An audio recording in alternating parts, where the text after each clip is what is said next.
आज माझ्या संदेशाचा विषय आहे मीठ. आपण जेव्हा शास्त्र भाग वाचला मग तर याचा 5वा अध्याय आणि 13 ते 16 वचन यापैकी 13व्या वचनाचा आज आपण थोडासा विचार करणार आहोत.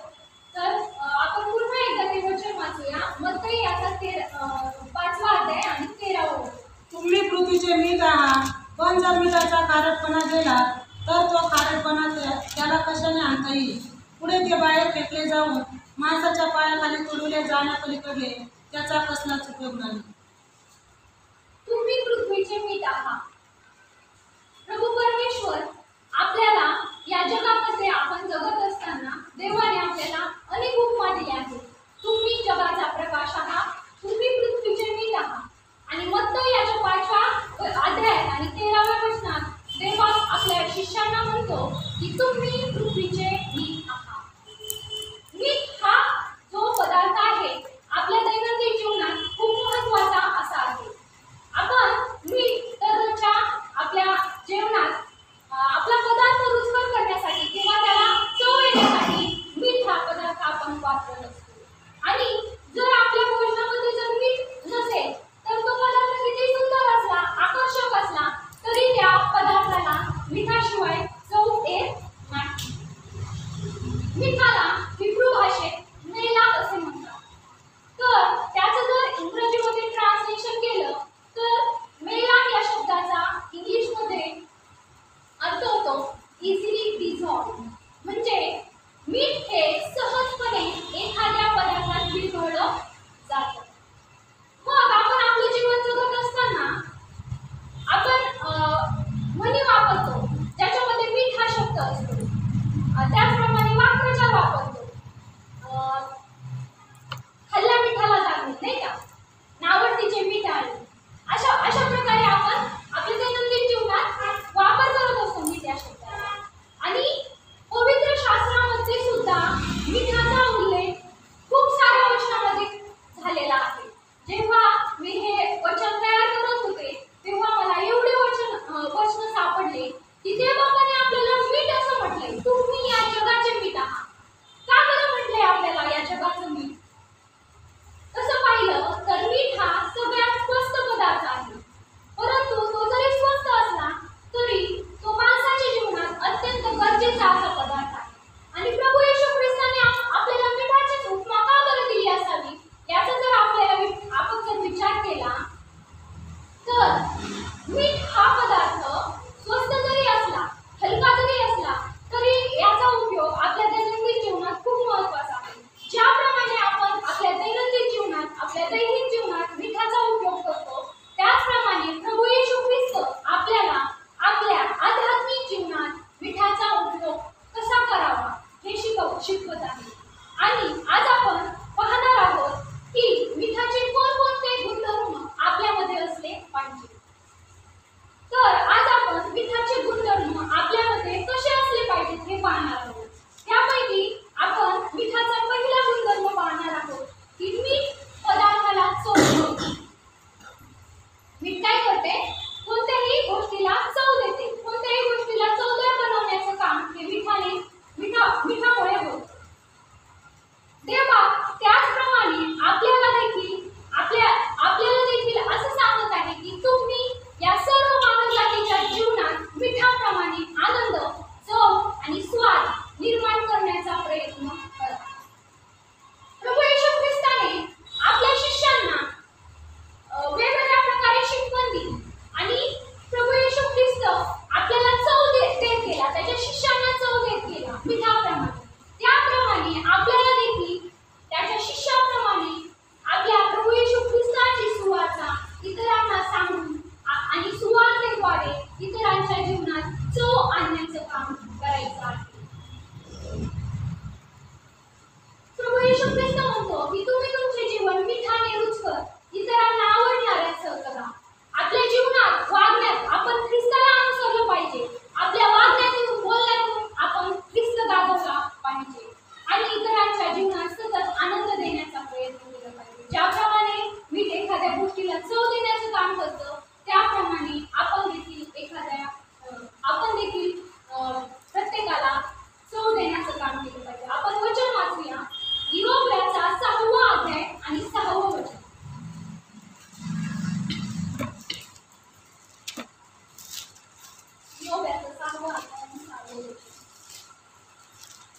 पेटच्या वस्तू मिठाशिवाय खातात काय? अंड्याचा पांढरा कलकाला रुची असते काय? पेटच्या वस्तू मिठाशिवाय खातात काय? कोणतीही पेटच्या वस्तू मिठाशिवाय आपण खाऊ शकत नाही. म्हणजेच याचा अर्थ काय, तर हे पूर्ण जगच बेचव आहे आणि आपण त्याच्यात मीठ टाकण्याचा प्रयत्न केला पाहिजे. हे जग अनेक समस्यांनी भरलेलं जग आहे. या जगात मरणाची भीती लोकांना आहे, सगळ्या प्रकारच्या समस्या आहेत आणि या समस्यातून लोकांना आपण बाहेर काढण्याचं काम केलं पाहिजे. या बेचव जगाला आपण चव देण्याचं काम केलं पाहिजे. आपण कोणत्याही प्रकारच्या वाईट बोलण्यातून हे जग बेचव करता कामा नये, तर आपण चांगलं बोलणं ठेवून या जगाला चव आणण्याचा प्रयत्न केला पाहिजे. आणि ज्याप्रमाणे प्रभू येशूने त्याचं अस्तित्व आपल्याला सोडलं, त्याप्रमाणे आपण देखील इतरांच्या जीवनात त्याचं अस्तित्व सोडण्याचा प्रयत्न केला पाहिजे. त्याचप्रमाणे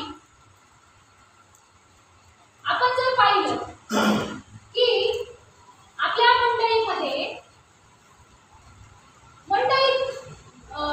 मंडळीची संख्या कमी कमी होत चालली, कारण आपण कुठेतरी चुकत असतो. आपल्या मंडळीतून एखादा व्यक्ती जर चर्च सोडून जात आहे, तर आपण याचा विचार केला पाहिजे की आपलं काही चुकलंय का, आपण एखाद्याचं मन दुखवलंय का, आणि त्या व्यक्तीबद्दल आपण मीठ होण्याचा प्रयत्न केला पाहिजे, त्याला समजून सांगितलं पाहिजे. आणि जर आपण एक सदस्य गेलेला जर मंडळीत आणू, तर आपलं जीवन मिठासारखं चवदार झाल्या वाचून खाणार नाही. म्हणून प्रियांनो, आपल्या जीवनात चव आणण्याचं आपण काम करूया आणि एखाद्याच्या जीवनात, आपल्या मंडळीमध्ये, आपल्या परिवारामध्ये, आपल्या शहरामध्ये आपण चव आणण्याचं काम करूया आणि एखाद्याचं तारण होण्यासाठी आपण या शहराचं, या मंडळीचं आणि आपल्या परिवाराचं मीठ बनवू. ज्याप्रमाणे मीठ हे एखाद्या गोष्टीला चव आणतो, त्याचप्रमाणे आपल्याला देखील एखाद्या मंडळीला, एखाद्या परिवाराला, एखाद्या शहराला आपली चव त्याच्यात टाकायची आहे. दुसरा गुणधर्म आपण पाहूया मिठाचा, की मीठ हे औषध आहे. आपल्याला माहिती आहे, आपण जर आपल्या शरीराचं डिहायड्रेशन झालं, तर आपण काय करतो, मीठ साखर पाणी पितो आणि त्यामुळे आपल्याला एनर्जी भेटते. त्याचप्रमाणे आपले जर पाय दुखत असतील, तर आपण काय करतो, पाण्यात मीठ टाकतो आणि त्याच्यात आपले पाय टाकतो. आपल्याला जर ताप आला, तर काय करतो आपण, मिठाच्या पट्ट्या डोक्यावर. म्हणजे मीठ काय करतं, तर औषध म्हणून काम करतं. त्याचप्रमाणे आपल्याला देखील आपल्या जीवनात मिठाप्रमाणे औषधाचं काम करायचं आहे.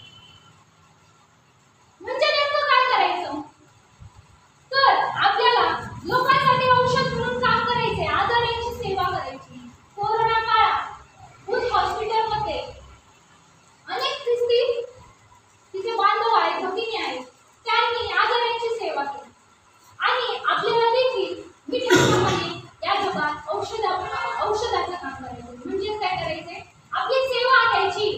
जे आजारी आहेत, जे दुःखात आहेत, जे समस्येत आहेत, जे अडीअडचणीत आहेत, अशा लोकांना आपल्याला औषध म्हणून, अशा लोकांसाठी आपल्याला औषध म्हणून काम करायचं. हा झाला दुसरा गुणधर्म मिठाचा.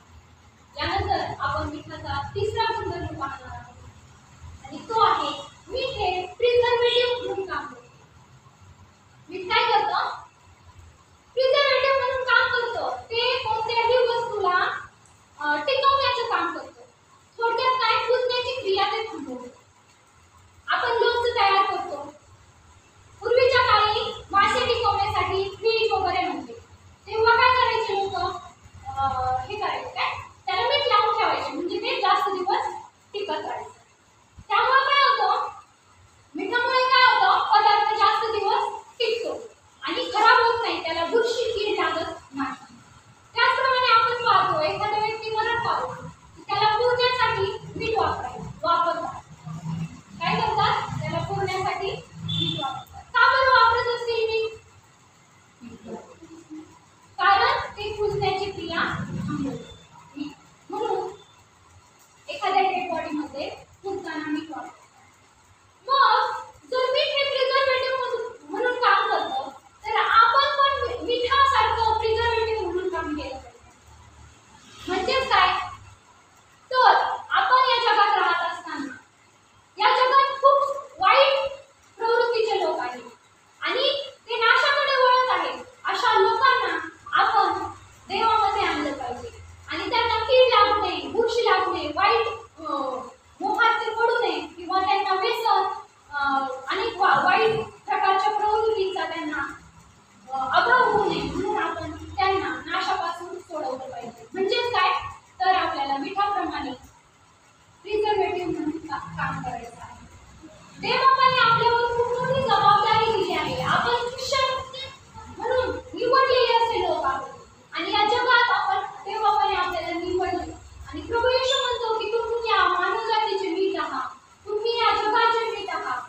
आपण मिठाचे 3 गुणधर्म पाहिले. मीठ आपल्याला चव देतं, त्याचप्रमाणे मीठ हे औषध आहे, आणि तिसरं मीठ हे प्रिझर्वेटिव्ह म्हणून काम करतं. आता नंतरचा गुणधर्म आहे मिठाचा, मीठ हे शुद्ध करतं. पूर्वीच्या काळी रोमन लोकांचा असा विश्वास होता की मीठ हे सर्वात शुद्ध वस्तूंपैकी एक आहे. मीठ हे काय आहे? आणि त्या काळी मिठाला खूप महत्त्व होतं, आणि चीनमध्ये तर मिठाची किंमतही खूप असायची असं मी वाचले. त्या काळी ते लोक मिठाला खूप महत्त्व द्यायचे, आणि त्यांना असं वाटायचं की हा सर्वात शुद्ध वस्तूंपैकी एक अशी वस्तू आहे. आपण मिठाचा रंग पाहिला तर कसा असतो? पांढरा. आणि पांढरा रंग कशाचं प्रतीक आहे? शुद्धतेचं प्रतीक. म्हणून देवबाप आपल्याला सांगतो की तुम्ही मिठाप्रमाणे आपल्यामध्ये शुद्धता आणण्याचा प्रयत्न करा. ज्याप्रमाणे प्रभू येशू ख्रिस्त पवित्र होता, शुद्ध होता, आणि त्याने आपल्या शिष्यांना देखील आपल्या वागण्यातून शुद्धता दाखवण्यास सांगितली. प्रेषितांना तो शिकवत असताना त्याने कशा प्रकारे आपण शुद्ध राहिलं पाहिजे, पवित्र आत्मा मिळवण्याचा कशा प्रकारे आपण प्रयत्न केला पाहिजे, हे तो त्यांना शिकवत असेल. ज्याप्रमाणे प्रेषित शुद्ध होते आणि त्यांचं लोकांनी ऐकलं, त्या काळी जेव्हा ते सुवार्ता सांगायचे त्यावेळेस त्यांनी काय केलं की सगळ्या जगभर सुवार्ता सांगितली, अनेक आत्मे त्यांनी जिंकले, आणि त्याप्रमाणे त्यांचं लोकांनी ऐकलं आणि ते टिकले. या जीवनामध्ये त्यांचा टिकाव लागला. त्याचप्रमाणे आपल्याला देखील मिठाप्रमाणे शुद्ध राहण्याचा प्रयत्न आपल्या जीवनात करायचा आहे. आणि नंतरचा जो गुणधर्म आहे मिठाचा, तो म्हणजे मीठ हे तहान उत्पन्न करते. मीठ काय करतं? तहान उत्पन्न करतं. आपण जर थोडंसं मीठ जरी आपल्या जिभेवर ठेवलं तरी आपल्याला तहान उत्पन्न होते. आणि हा जो गुणधर्म आहे तो गुणधर्म देखील आपल्याला घ्यायचा आहे. आपल्या जीवनात देखील तहान असली पाहिजे. कोणती तहान असली पाहिजे आपल्या जीवनामध्ये? तर देवबापाची, ख्रिस्ताची तहान, आत्मिक तहान आपल्या जीवनात असणं गरजेचं आहे. आणि हा मिठाचा गुणधर्म घेणं आपल्या सर्व ख्रिस्ती जणांना गरजेचं आहे. कारण जर आपल्यामध्ये जर देवबापाची आत्मिक तहान असेल आणि आपण जर ख्रिस्ताची अभिव्यक्ती म्हणून जगलो या जीवनात, तर आपण मिठाप्रमाणे या जगाला चव देण्याचं काम करू. अशा प्रकारे आपण मिठाचे गुणधर्म पाहिले. पहिल्या 13व्या वचनात पहिलं वाक्य आहे, तुम्ही पृथ्वीचे मीठ आहात. देवबाप आपल्याला काय करायला सांगत आहे की मिठाप्रमाणे काम करायला सांगत आहे. आपण जे गुणधर्म पाहिले, मीठ हे औषध आहे, मीठ चव देते, त्याचप्रमाणे मीठ हे प्रिझर्वेटिव्ह म्हणून काम करते, आणि मीठ तहान उत्पन्न करते. देवबाप ज्या वेळेस सुवार्ता सांगत होता, प्रभू येशू ख्रिस्त त्यामध्ये स्वतःवर मरण पावला, त्यावेळेस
आपल्या जीवनात चवदार बोलण्याची गरज आहे.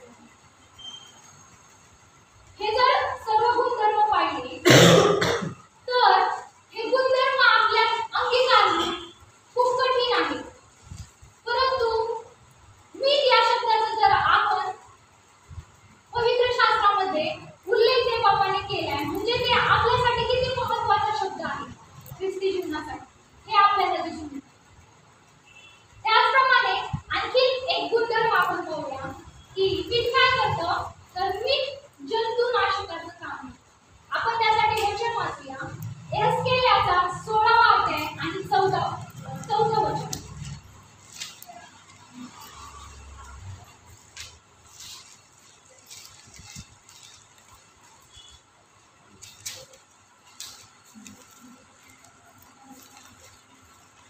तुझ्या जन्माविषयी म्हटले तर तू जन्मलीस तेव्हा तुझा नाव कापला नाही, तुला पाण्याने धुवून स्वच्छ केले नाही, तुझ्या अंगाला मीठ चोपडले नाही व तुला बाळांतर गुंडवले नाही. तुझ्या जन्माविषयी म्हटले तर तू जन्मलीस तेव्हा तुझा नाळ कापला नाही. आपल्याला गुणधर्म पाहिजे आहे की जंतुनाशकाचं काम कसं करतं. आपण जर एखादा पदार्थ बनवला आणि त्याचा आपल्याला छान वास येतो केल्याबरोबर, परंतु जर त्या पदार्थात किंवा त्या भाजीत जर मीठच नसलं तर त्याची चवच आपल्याला कळणार नाही. प्रभू येशू ख्रिस्त या वचनात म्हणतो की तुझ्या जन्माविषयी म्हटले तर तू जन्मलीस तेव्हा तुझा नाळ कापला नाही. ज्यावेळेस स्त्रियांना आपला जन्म होतो आणि त्यावेळेस आपली नाळ कापावी लागते. आणि ज्यावेळेस आपण आईच्या पोटात असतो त्यावेळेस त्या नाळेद्वारे आपल्याला आपली आई जे खाते ते त्याचा पुरवठा होतो. ती जे काय खाते ते आपल्याला त्या नाळे वाटेल मिळते. म्हणजे नाळ पण आपल्या जीवनात किती महत्त्वाचे आहे. आणि म्हणजेच आपण या जगात राहतो, या जगात आपली नाळ जोडलेली आहे. कुणाशी जोडलेली आहे आपली नाळ? या जगाशी. आणि हे जग जे काय खातं, जे काही जग खातं ते आपल्यामध्ये येतं. मग हे जग काय खातं? हे जग कशाने भरलेलं आहे?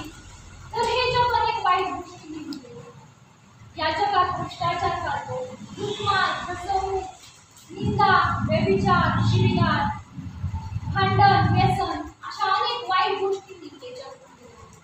आणि या वचनात सांगितले की तू जन्मलीस तेव्हा तुझा नाळ कापला नाही, तुला पाण्याने धुवून शुद्ध केले नाही, तुझ्या अंगाला मीठ चोपडले नाही व तुला बाळंतर बनवलं.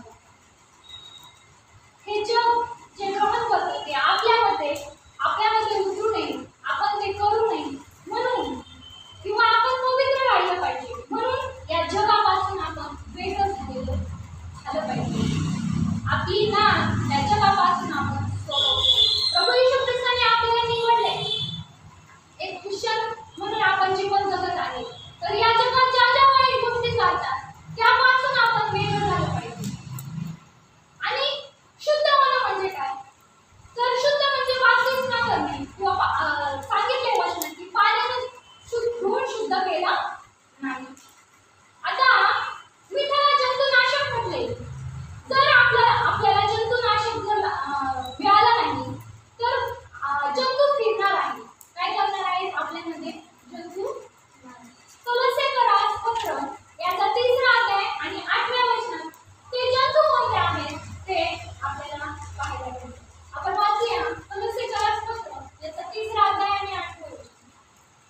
परंतु आता क्रोध, संताप, दुष्टपणा, निंदा व मुखाने शिवीगाळ करणे ही सर्व आपणापासून दूर करा. हे आहेत ते जंतू. क्रोध, संताप, निंदा, शिवीगाळ करणे हे जंतू आपल्याला लागू नये म्हणून आपण काय केलं पाहिजे? जंतुनाशक पिकाचं काम केलं पाहिजे. आणि आपण अनेक लोक देवामध्ये वाढवले पाहिजे. त्यांचं जीवन कसं बदलेल, ते या जंतूपासून कसे दूर राहतील, व्यसनापासून कसे दूर राहतील. आपल्या मंडळीत, आपल्या परिवारात जर असे जंतू असणारे लोक असतील तर आपण मिठाचं काम केलं पाहिजे, जंतुनाशकाचं काम केलं पाहिजे आणि त्यांचं जीवन देवामध्ये आपण वाढवलं पाहिजे आणि बदललं पाहिजे. अशा प्रकारे आपण मिठाचे गुणधर्म पाहिले.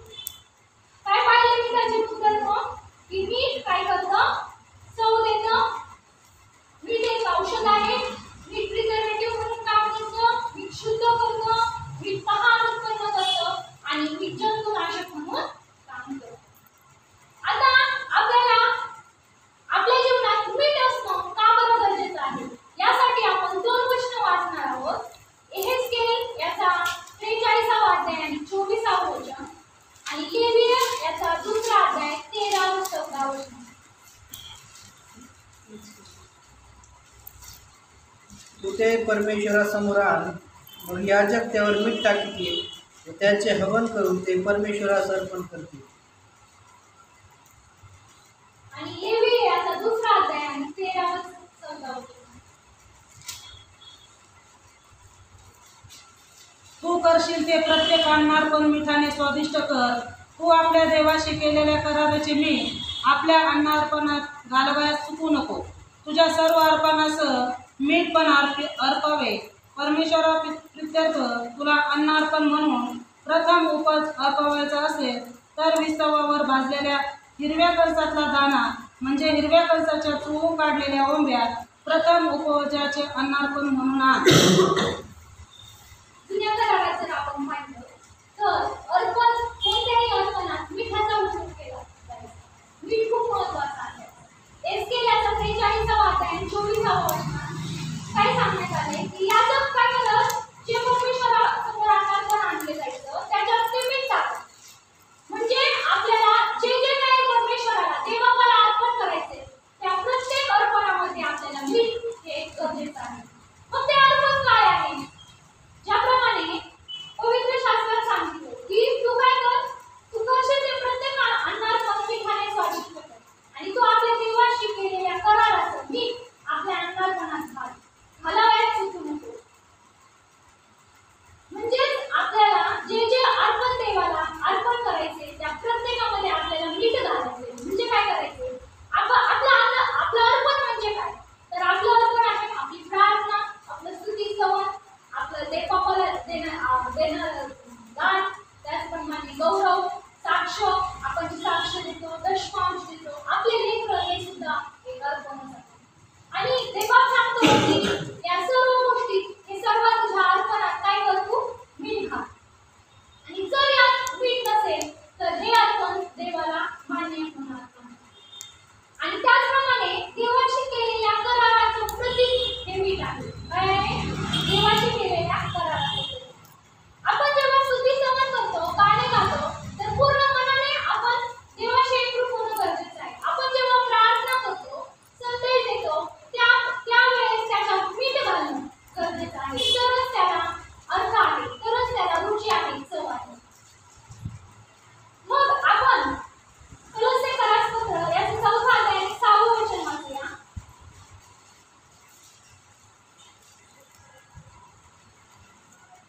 तुमचे बोलणे सर्वदा कृपायुक्त मिठाने रुचकर केल्यासारखे असावे, म्हणजे प्रत्येकाला कसे कसे उत्तर द्यावायचे हे तुम्ही समजावे. तुमचे बोलणे सर्वदा कृपायुक्त मिठाने रुचकर केल्यासारखे असावे. आपण काय करतो? प्रार्थना करतो, चर्चमध्ये येतो, प्रार्थना करतो, संदेश देतो, सगळं काही करतो आपण. परंतु चर्चच्या बाहेर पडल्यावर आपण इतर गोष्टींविषयी चर्चा करतो. देवाच्या वचनात आपण वेळ घालवत नाही.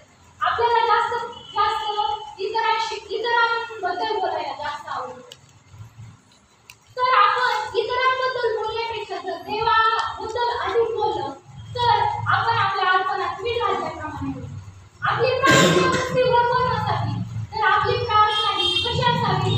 आपण खूप सारे अलंकारिक शब्द वापरतो प्रार्थनेमध्ये. परंतु प्रार्थना संपल्याबरोबर आपण काय करतो? एकमेकांचे दोष काढतो, निंदा करतो. ते बाबाला हे मान्य नाही. प्रभू म्हणतो की तुम्ही जे काही अर्पण कराल त्यामध्ये मीठ असू द्या आणि त्यामध्ये जर मीठ असेल तरच मी तुमच्या अर्पणाचा स्वीकार करेन.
दिवसभर त्या नगराशी लढत होता ते काबीज करून तेथल्या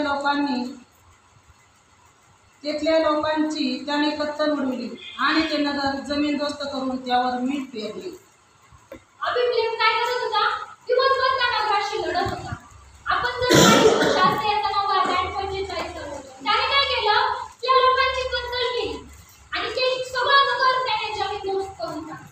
आणि जमीनदोस्त केलं म्हणजे त्या नगराचा पूर्ण नाश केला त्याने आणि त्यावर काय केलं? मीठ पेरलं. आता हे मीठ का बरं पेरतात? माहित आहे का तुम्हाला का हे मीठ पेरलं जातं? एखाद्या शहराचा नाश करून त्याच्यावर मीठ पेरलं जातं. जमीन नापीक व्हावी, त्याच्यात पुन्हा काहीही उगवू नये म्हणून त्या जमिनीत मीठ पेरलं जातं. आता हे शहर आहे, हे शहर म्हणजे तुम्ही आणि आम्ही आहोत. आणि काय करायचं आपल्याला की ह्या शहरावर मीठ पेरायचे आपल्याला. आणि मीठ का बरं पेरायचंय? तर या शहरावर पुन्हा कोणतीही वाईट गोष्ट होऊ नये. परमेश्वर म्हणतो की परमेश्वर जर नगर रक्षित नाही तर पहारेकऱ्यांची जागृत व्यर्थ आहे. परमेश्वर जर नगर रक्षित नाही तर पहारेकऱ्यांची जागृत व्यर्थ. हे शहर आणि हे काय म्हणतो आपण त्याला? शहर त्याने काबीज करून ठेवलं. आणि आपल्याला पण काय करायचंय? एखादा आत्मा प्रभू येशूमध्ये आणायचा आहे, तो आत्मा जिंकायचा आहे, तो आत्मा काबीज करायचा आहे. त्याने ज्याप्रमाणे ते शहर काबीज केलं आणि त्याप्रमाणे आपल्याला देखील प्रभू येशू ख्रिस्तामध्ये एखादा आत्मा आणि आपल्या मंडळीत काय करायचे? चांगलं काम करायचं. आपण सुवार्ता सांगतो, एखादा आत्मा जिंकतो. आपण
मीठ हा चांगला पदार्थ आहे, पण मिठाचा खारटपणा गेला तर त्याला रुची कशाने आणता येईल?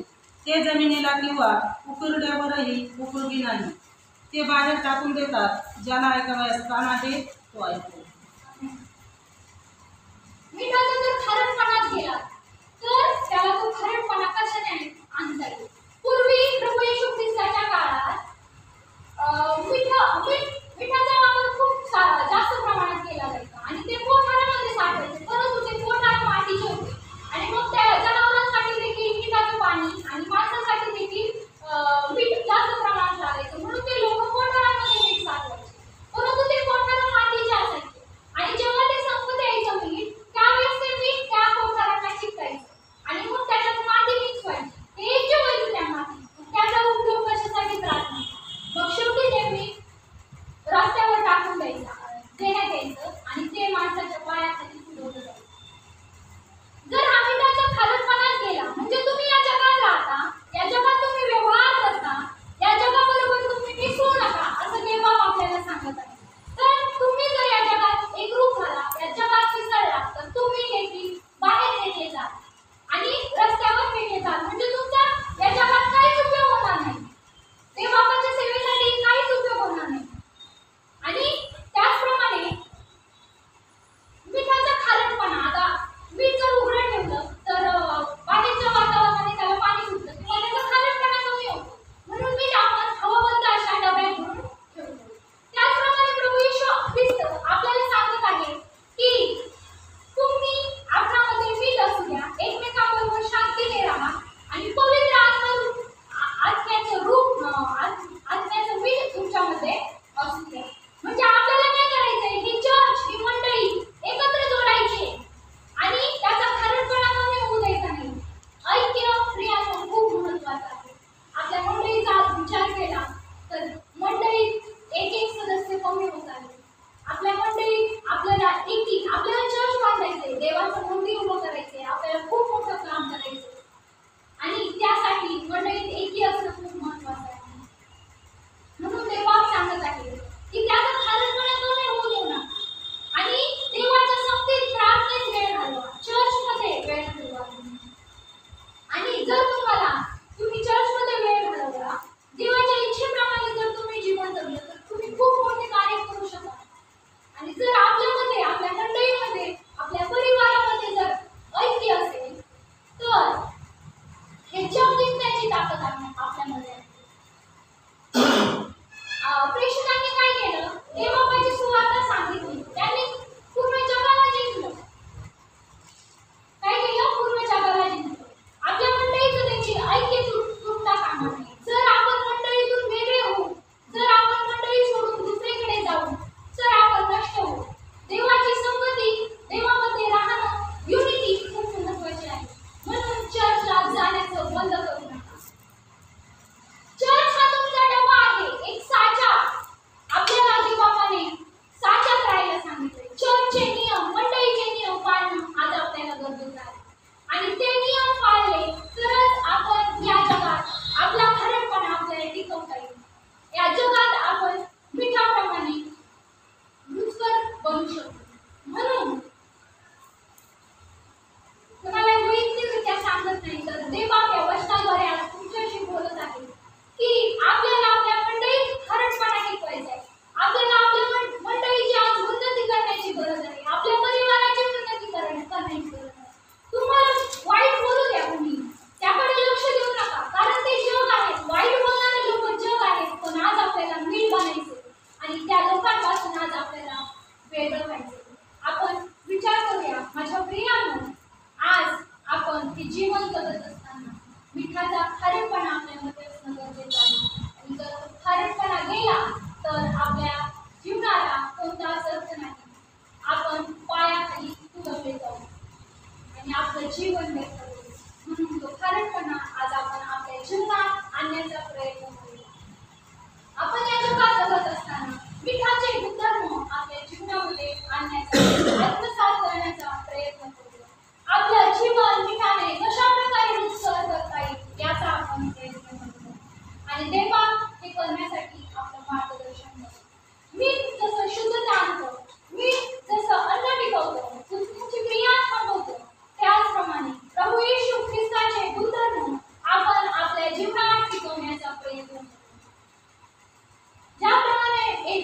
मीठ टाक